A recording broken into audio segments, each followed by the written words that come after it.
जय शिव गोरख। प्रिय श्रोताओं, आप सुन रहे स्कंद पुराण और आज आप सुनेंगे स्कंद पुराण का भाग 43 तथा माहेश्वर खंड का भाग 42। पिछले भाग में आपने सुना इंद्रदुमन महाराज ने ऋषि लोमस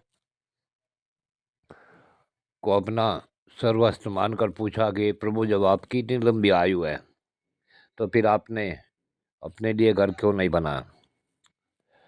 तो लोमस ऋषि बोले, यह शरीर अक्षण भंगुर है, इसके लिए कुछ बनाने की आवश्यकता नहीं है। इससे आगे की कथा इस भाग 43 में सुने।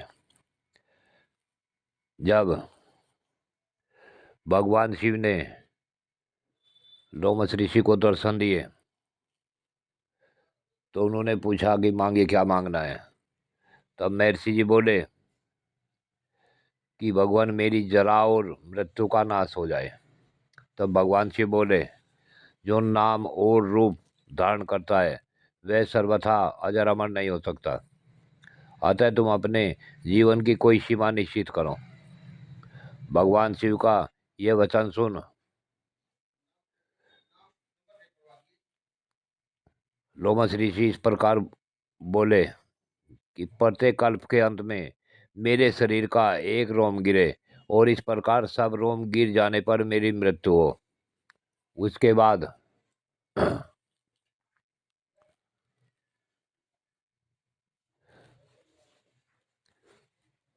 मैं आपका गण हूँ, यही मेरी अभीष्ट वर है।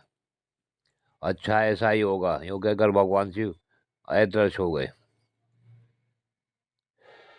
तब मैं तभी से तपस्या में संलग्न हो गया।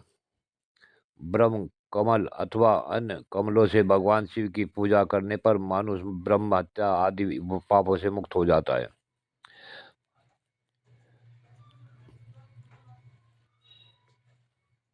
महाराज, तुम भी ऐसा ही करो, इससे तुम अपनी मनोवांछित वस्तु प्राप्त कर लोगे। तो भगवान सदाशिव में नित्य लय करना अंतर्योग कहलाता है। अंतर्योग का साधन कठिन होने के कारण भगवान शिव ने स्वयं ही बहिर्योग का इस प्रकार वर्णन किया है। 5 भूतों के द्वारा भगवान शिव का पूजन बहिर्योग है, अर्थात पृथ्वी, जल, अग्नि, वायु और आकाश, ये सब भगवान शिव की पूजा के उपकरण हैं।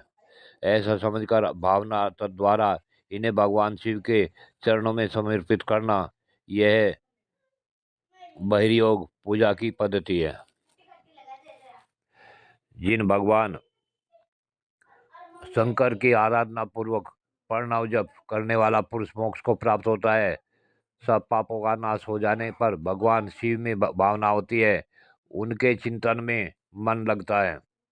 भगवान शिव का पूजन दुर्लभ है, गंगा स्नान दुर्लभ है, शिव की भक्ति आप अत्यंत दुर्लभ है, ब्राह्मण को दान देना दुर्लभ है, अग्नि की आराधना भी दुर्लभ है।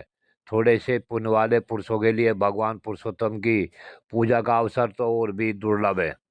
पूर्व काल में महादेव जी की आराधना करके जिस प्रकार मेरी आयु बढ़ी हुई है, वह प्रसंग मैंने तुम्हें सुनाया है।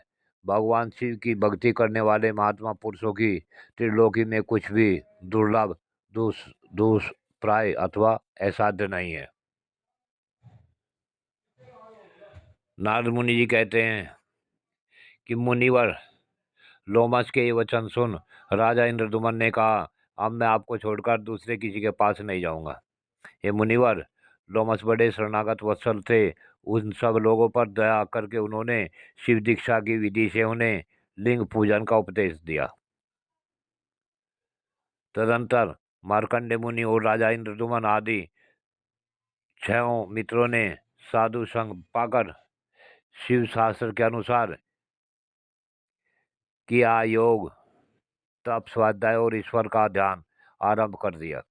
एक समय उनके तपस्या काल में ही लोमस मुनि का दर्शन करने के लिए उत्सुक हो दीर्घ यात्रा के प्रसंग से मैं वहां चला गया। जिस भूभाग में संत महात्मा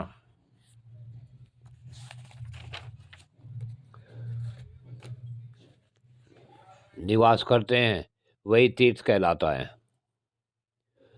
जब नाडीजंग आदि भक्तों ने प्रणाम करके मुझसे पूछा, ब्राह्मण मोक्ष साधन के लिए कौन सा स्थान है, बतलाने की कृपा करें।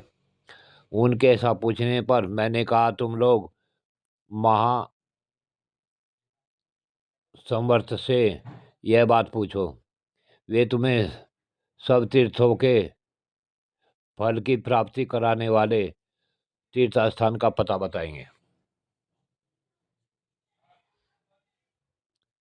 प्रिय श्रोताओं, आज की कथा यहीं पूर्ण होती है। आगे की कथा अगले भाग में। जय शिव गोरक्ष।